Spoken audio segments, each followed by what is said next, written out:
La tempête frappait la ville, mais la véritable terreur se déchaîna à l'intérieur d'un hôpital lorsque le ventre d'Ayanda se transforma en un autel vivant, d'où une voix murmura « Complète le cercle ou péris ». Quelque chose d'impossible se produisait, alors que le tonnerre résonnait dans l'air.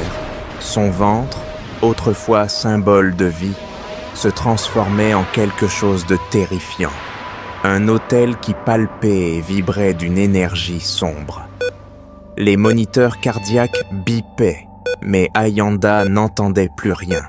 Son corps commença à convulser, les lumières de l'hôpital clignotaient, et soudain, sa peau se coucha de marques.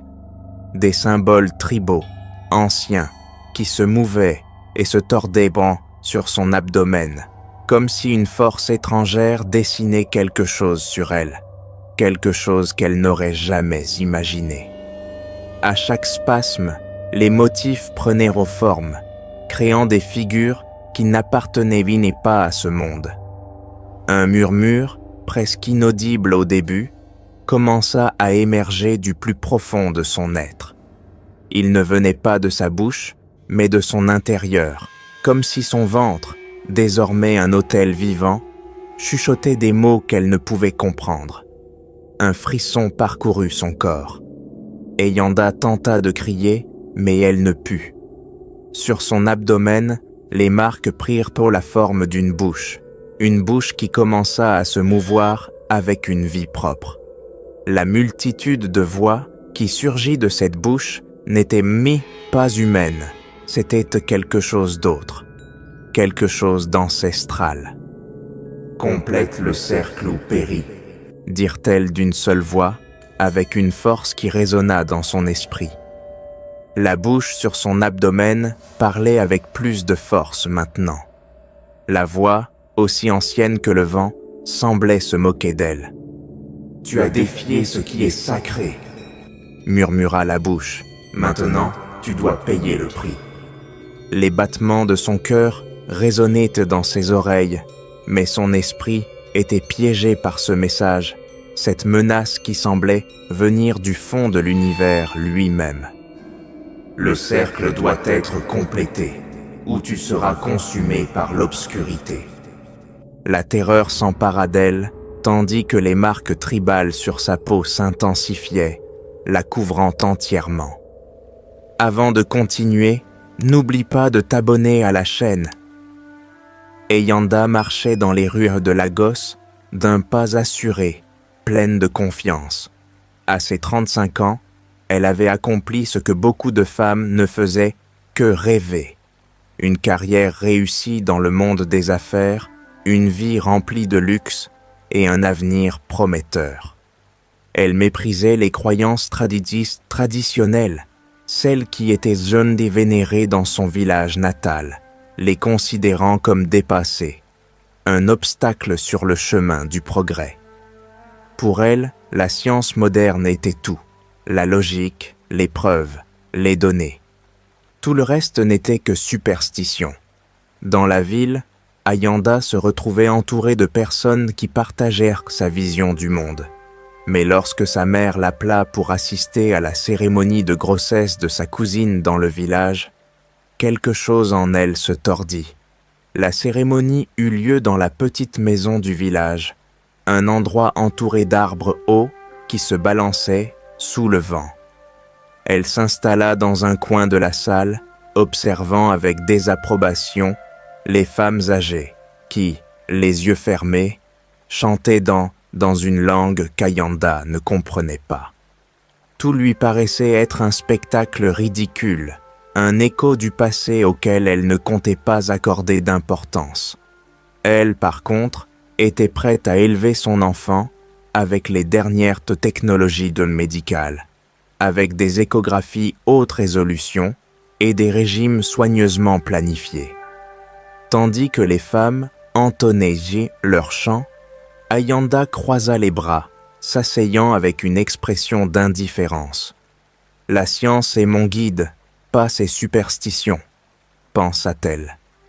Un léger soupir s'échappa de sa bouche, comme si elle voulait chasser l'air dense des vieilles croyances qui l'entouraient.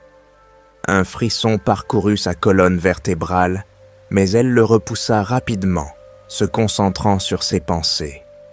C'est alors que la vieille du village, Mama Aniki, s'approcha d'elle avec ses yeux perçants.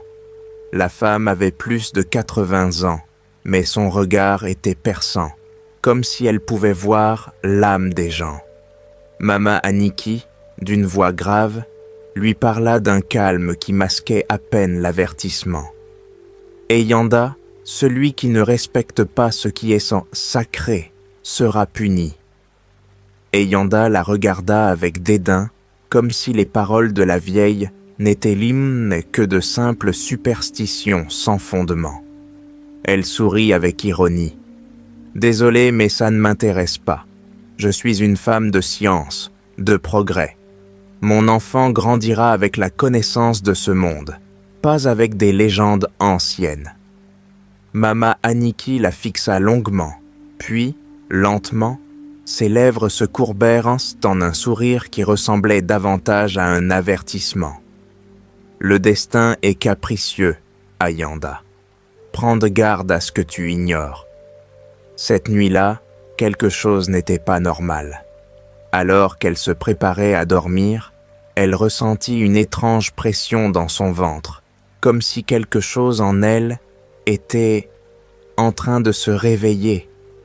Le bébé, pensa-t-elle, mais cette sensation était plus intense, quelque chose de plus inquiétant.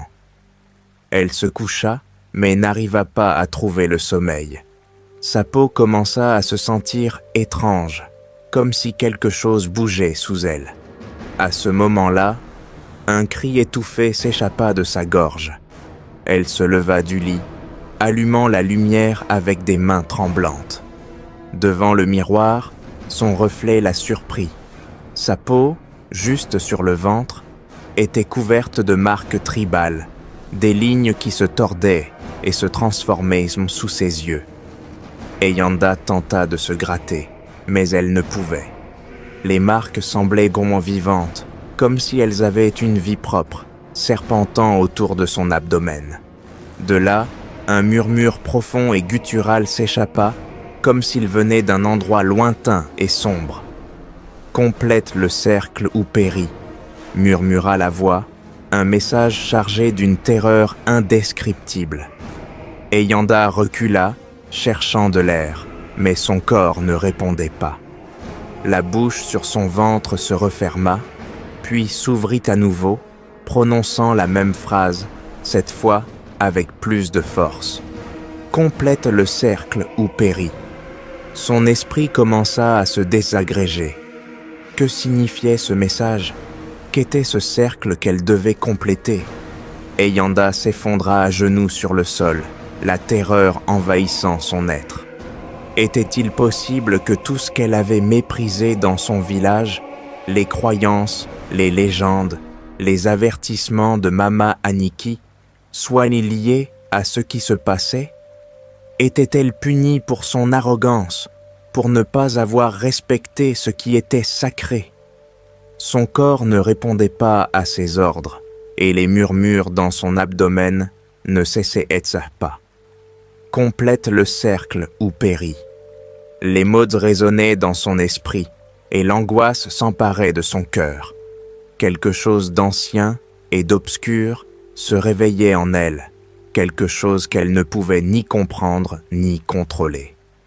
Eyanda, la femme moderne et scientifique, se retrouvait maintenant piégée dans un labyrinthe de mystères et d'horreurs, face à quelque chose de plus grand que sa propre arrogance.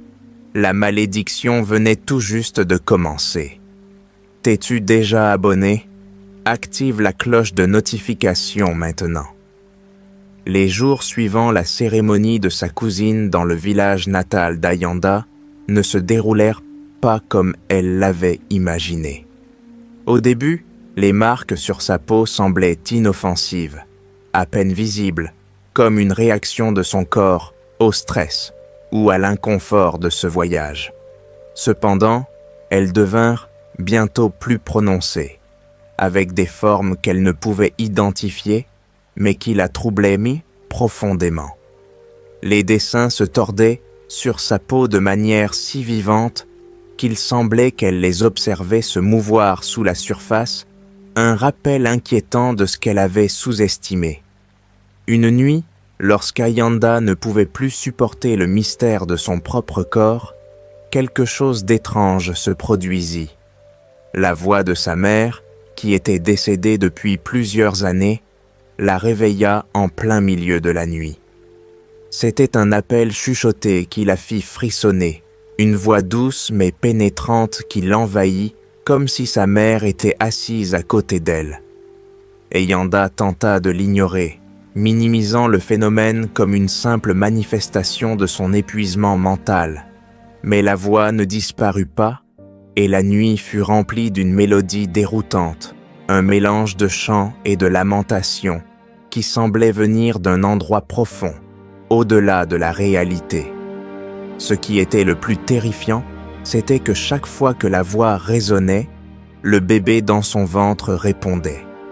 Les mouvements s'intensifièrent chaque nuit, comme si le bébé voulait se libérer de sa prison, entraînant Ayanda dans un abîme inconnu.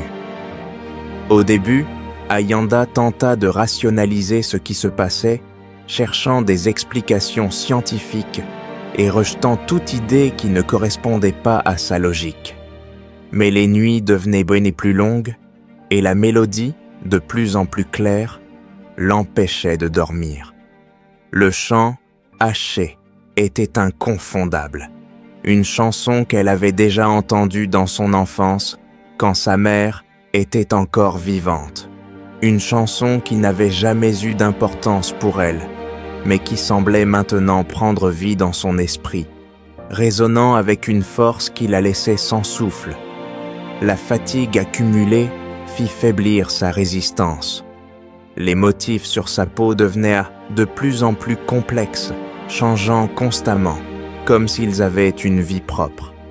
Ayanda essayait de les ignorer, mais elle ne pouvait s'empêcher de ressentir que quelque chose avait commencé à prendre possession de son corps.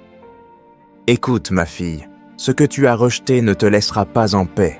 Ce que tu as méprisé réclame son droit sur toi. » Ayanda se leva du lit, la sueur froide couvrant son front.